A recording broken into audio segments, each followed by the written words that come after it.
Salve meu amigo, minha amiga, você que acompanha o nosso canal do Brasil inteiro, né? Aliás, até fora do Brasil. Um grande abraço a vocês que estão sempre aqui junto com a gente. Eu quero agradecer de antemão as pessoas que divulgam os nossos vídeos no WhatsApp da família. Que coisa bacana. Eles colocam o nosso vídeo lá para todo mundo ver, para tentar ver pelo menos uma verdade nessa história toda. E esse vídeo de hoje, ele é importantíssimo para isso, para você divulgar no WhatsApp, para você mostrar para as pessoas. Então eu agradeço a você que dá essa força pra gente. Nós estamos falando a respeito dos 6 crimes cometidos pelo Bolsonaro, no caso agora da saída do Moro.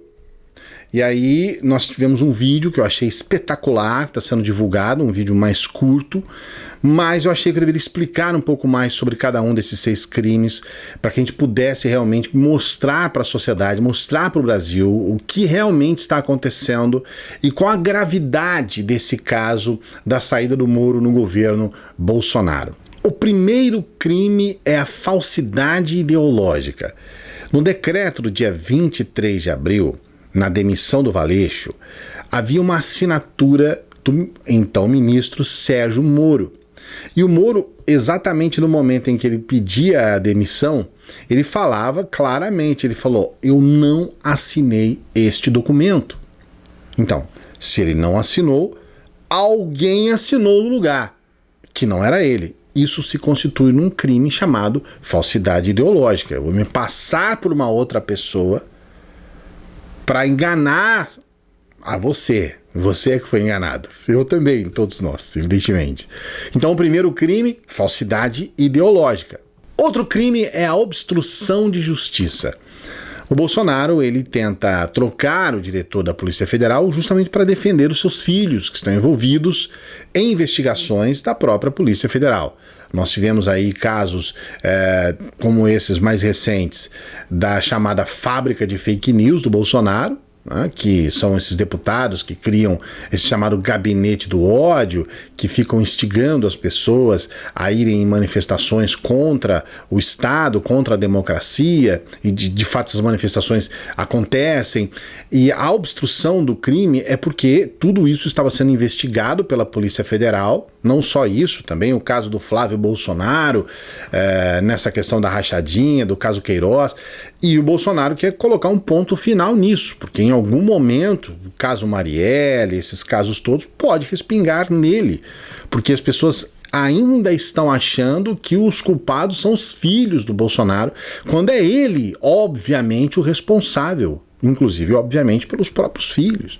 As pessoas tentam, não, o problema é que o Bolsonaro, ok, os filhos é que não são lá essas coisas. Não, cara. Outro crime é corrupção passiva privilegiada. Ou seja, o presidente deixa de cumprir as suas obrigações como presidente, a qual inclusive jurou para a população que iria cumprir, que iria ser um presidente dentro das regras democráticas, republicanas.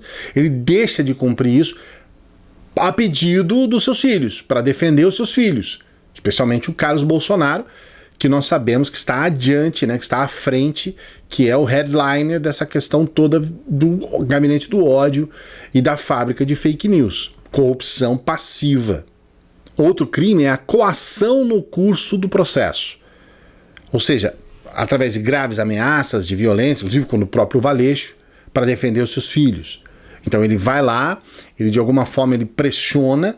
O próprio Valeixo tinha deixado claro isso, que estava cansado dessa pressão, que estava cansado de receber essa carga em cima por estar fazendo o seu trabalho como policial, e aí ele é coagido, né? Ou seja, ele recebe essa pressão. Isso é crime, ele não pode, ele tem que ter liberdade para exercer o seu papel de policial federal ou de chefe da Polícia Federal. Isso não existe, você chegar lá e se você fizer isso aí tal coisa vai acontecer. Isso é uma ameaça, isso é uma coação.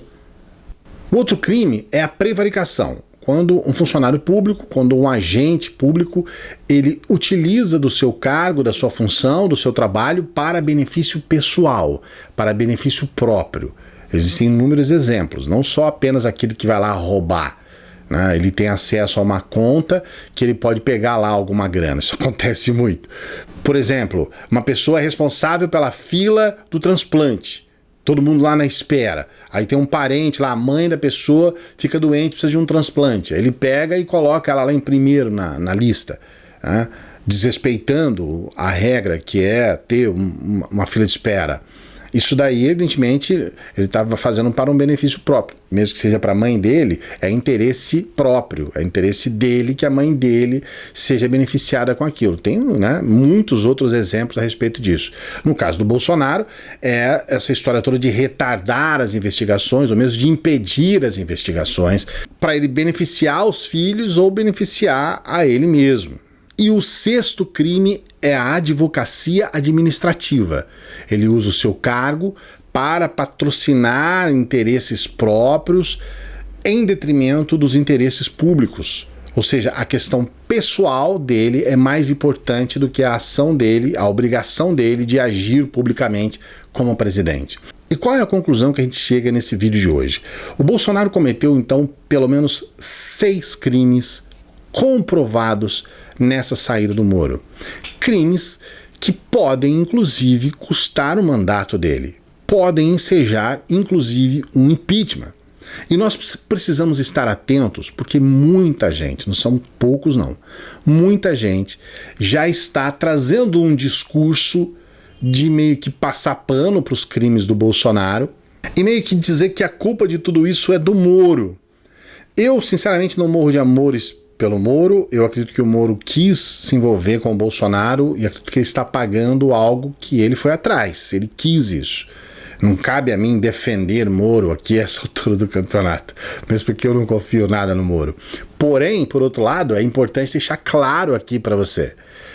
Houve o cometimento de crimes e o Bolsonaro precisa responder por esses crimes. Nós precisamos colocar um ponto final nos desmandos do Bolsonaro. Nós precisamos colocar a democracia do nosso país acima do Bolsonaro. Bolsonaro tem um lema chamado Brasil acima de todos, que é uma das maiores mentiras que ele conta diariamente. O Brasil não está acima dos interesses do Bolsonaro. Acima do Brasil estão os filhos do Bolsonaro e o seu interesse pessoal, especialmente os interesses eleitoreiros. Bolsonaro só pensa em 2022, quando o candidato falou por inúmeras vezes que iria acabar com a reeleição. Não foi uma, duas. Era uma meta de campanha. Vamos acabar com a eleição, vamos acabar com essa história de reeleição no país. Ele já no meio da história já mudou de ideia e agora só se fala em 2022. Ele só pensa em reeleição. E todas as ações que ele faz é em função do seu pensamento nas eleições. Então é um projeto pessoal de poder. É Bolsonaro acima de tudo e de todos. Presta bem atenção nisso e reflita sobre esses crimes cometidos pelo Bolsonaro. Nós temos que colocar um basta em um líder estúpido, mal educado, um bruto, um sujeito que só conversa com coices, um sujeito que só distrata as pessoas, inclusive até os seus próprios seguidores fanáticos. Nós temos idólatras aqui no Brasil que fazem tudo pelo Bolsonaro. O sujeito dá um murro na cara da mãe do cara e o cara fala: minha mãe tinha rosto, tá errada, né? Bate mais e coisas assim. Então realmente nós estamos numa situação em que fanáticos estão passando pano para tudo e aqueles que têm um pé no chão, aqueles que realmente estão vendo a realidade como a realidade é, como realmente as coisas como são, essas pessoas precisam combater veementemente. E é para isso que nós estamos aqui. Obrigado por você ter permitido que a gente passasse esses minutos juntos. A gente se encontra numa próxima. Dê o joinha no vídeo, não se esqueça de se inscrever no canal e divulgue o vídeo aí nas suas mídias sociais. Vamos ver o que o pessoal, os bolsonaristas, vão pensar a respeito dos crimes do Bolsonaro. Até a próxima.